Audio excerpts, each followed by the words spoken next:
Welcome back to So You Really Want to Learn Latin, and today we are going to be looking at the third and final Punic War.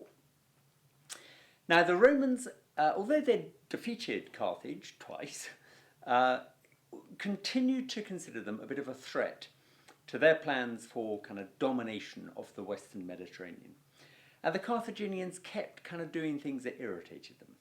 One of the things that irritated them was that the Carthaginians began rearming themselves, and the Romans considered this to be an infringement of the Treaty of 201 BC. And in particular, there was a Roman senator called Cato, Marcus Cato, nothing to do with the guy in the Pink Panther films. You know, Cato! Was he called Cato? He might have been. It's a Marcus Cato.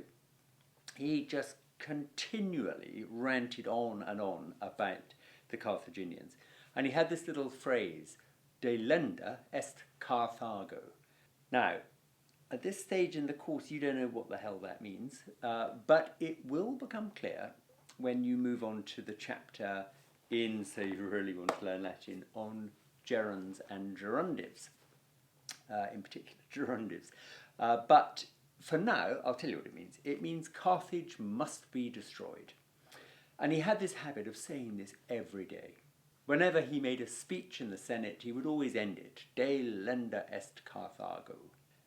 And this guy Cato would say this at the end of every one of his speeches in the Senate, till people kind of got the idea that that's what he thought. Carthage must be destroyed. So the Romans, kept up the pressure on Carthage. They sent embassies to them, telling them that, they've got to stop rearming, and demanded, further payments of money to Rome to kind of keep them subdued. And they even made this rather extraordinary demand of the people of Carthage, which was that they should leave their city and go and live inland in some remote part of Tunisia.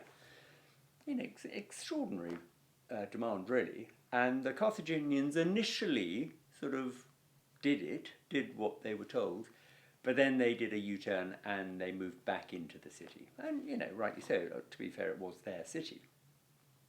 But the Romans didn't like that, and they decided to send an army and sort out Carthage once and for all. So in 149 BC, the Romans pitched up in Carthage with an army.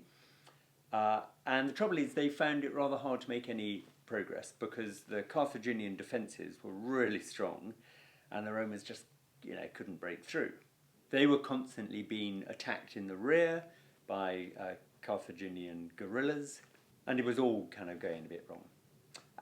Back home in Rome, the Roman people, as so often, got impatient, and in 147 BC they sent their kind of top general, Publius Cornelius Scipio Aemilianus, who was the adopted grandson of the famous Scipio Africanus, who of course had won his reputation in Africa. So this guy turned up there determined to obliterate Carthage.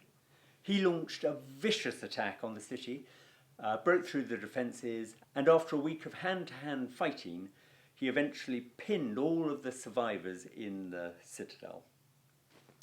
50,000 prisoners were captured and sold into slavery, and the city of Carthage was dismantled stone by stone. It has to be said, the Carthaginian threat was once and for all a thing of the past. Okay, so that's enough about the Carthaginians. Next time in this series we'll move on and have a look at the other people that the Romans wanted to go and beat up. But for now, keep up the good work on the Latin. Do subscribe to this channel if you haven't already, and I'll see you back here very soon.